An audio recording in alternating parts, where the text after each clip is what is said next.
Христос Воскрес! Стан полуниці на 17 квітня.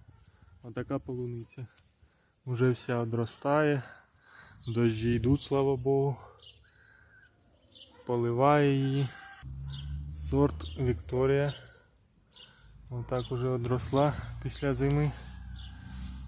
А ось Магнус теж одростає. Мальвіна така одростає. Оце Флоренс. Ділянка така. В общем, полуниця вся одростає. Скоро буде рання зацвітати. Всім гарного, спокійного дня. Ось Ольвія вже збирається цвісти. Це дуже рання, ультрарання Ольвія. Вже буде зацвітати.